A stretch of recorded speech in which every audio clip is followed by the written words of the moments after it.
মাত্র থাকে, সে যদি নামাজ না পড়ে আর রাসূলের এই কথা তার কানে যায়, তাহলে জিন্দেগিতে আর নামাজ ছাড়ার কোনো কথা না।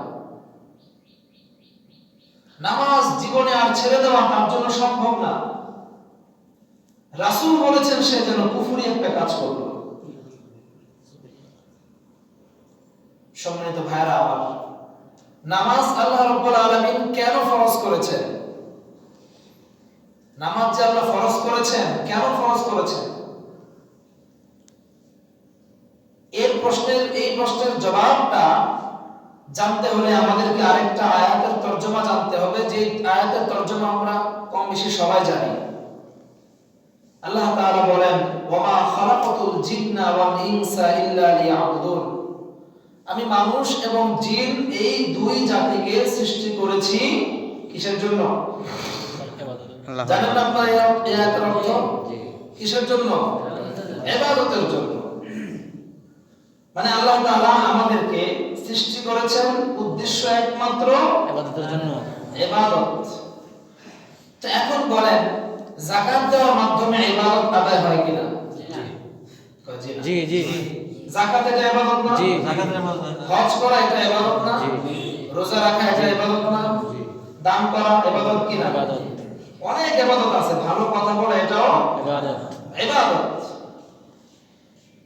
কিন্তু আল্লাহ রাব্বুল আলামিন আমাদেরকে যে ইবাদতের জন্য সৃষ্টি করেছেন, এই ইবাদতের বহিঃপ্রকাশ নামাজের মাধ্যমে যতটুকু হয়, অন্য কোন ইবাদতের মাধ্যমে ততটুকু হয় না।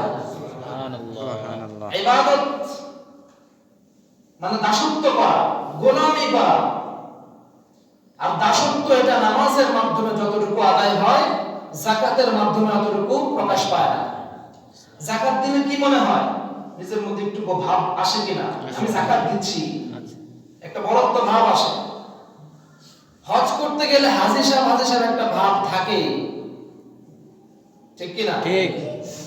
মানুষের উপকার করলে মনের মধ্যে একটা আসে যে আমি তো অনেক ভালো কাজ করতেছি, উপকার করতেছি। রোজা রাখলেও একটা অন্যরকম একটা ফিলিংস আসে। মানে এখানে গোলামিয়তের অবস্থাটা, দাসত্বের যে একটা বহিঃপ্রকাশ, এটা রোজার মাধ্যমে এতটুকু বোঝা যায় না, হজের মাধ্যমে এতটুকু বোঝা যায় না, যাকাতের মাধ্যমে এতটুকু বোঝা যায় না, যতটুকু বোঝা যায় নামাজের মাধ্যমে। সুবহানাল্লাহ। নামাজের জন্য যখন মসজিদে আসলাম, এই যে লাইন ধরে বসছেন, এখানে কোটিপতিও যে অবস্থা, রিকশাওয়ালাও একই অবস্থা। এজন্য যদি কোনো সাধারণ মানুষ, একেবারে জীর্ণ শীর্ণ দিনমজুর, সে যদি সামনের কাতারে এসে বসে, প্রধানমন্ত্রীর ক্ষমতা আছে নি তার সামনের কাতার থেকে পিছনে নেওয়া? না, ক্ষমতা নাই। কেন? মিয়া, এটা আপনার প্রধানমন্ত্রী কার্যালয় না। এখানে আপনিও ফকির, গোলাম, আমিও গোলাম।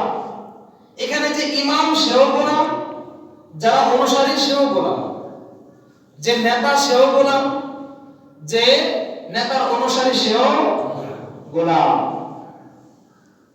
তো আমাকে বলেন দেখি, গোলামের দাসত্বের বহিঃপ্রকাশ নামাজ ছাড়া অন্য কোন ইবাদতের মধ্যে এতটুকু পাওয়া যায়? পাওয়া যায় না। বাহিরে তো অনেক পদমর্যাদা থাকে, অফিসের ম্যানেজার থাকে একজন, ঝাড়ুদার থাকে একজন, থাকে কি থাকে না? ওখানে কি ম্যানেজারের চেয়ারে দারোয়ান বসতে পারবে? ঝাড়ুদার বসতে পারবে? বসতে পারবে না। ঝাড়ুদারের কথা বাদ দিলাম, ম্যানেজারের নিচের পোস্টের যে ব্যক্তি, সেও ম্যানেজারের চেয়ারে বসতে পারবে না। প্রধানমন্ত্রীর চেয়ারের মধ্যে তো কোনো মন্ত্রীও বসতে পারবে না। কিন্তু যখনই প্রধানমন্ত্রীর কাজের লোক, প্রধানমন্ত্রীর চাকর, যখনই ম্যানেজার এবং ম্যানেজারের চাকর, এমনকি ম্যানেজারের প্রধানমন্ত্রীর বাথরুম যে ব্যক্তিটা পরিষ্কার করে, সে এবং প্রধানমন্ত্রী দুইজনই যখন মসজিদে চলে আসলো, এখন আর কেউ প্রধানমন্ত্রী নাই। এখন কেউ আর প্রধানমন্ত্রী নাই, কেউ সুইপার, বাথরুম পরিষ্কারকারী নাই। এখানে পরিচয় একটা, সবাই কার গোলাম? আল্লাহ। প্রধানমন্ত্রী এসেও কানে ধরে, তার কাজের লোক এসেও কানে ধরে, সচিব এসেও কানে ধরে, সচিবের ঝাড়ুদার এসেও কানে ধরে। সবার রাস্তা, সবার পদ্ধতি এক না ভিন্ন? এক।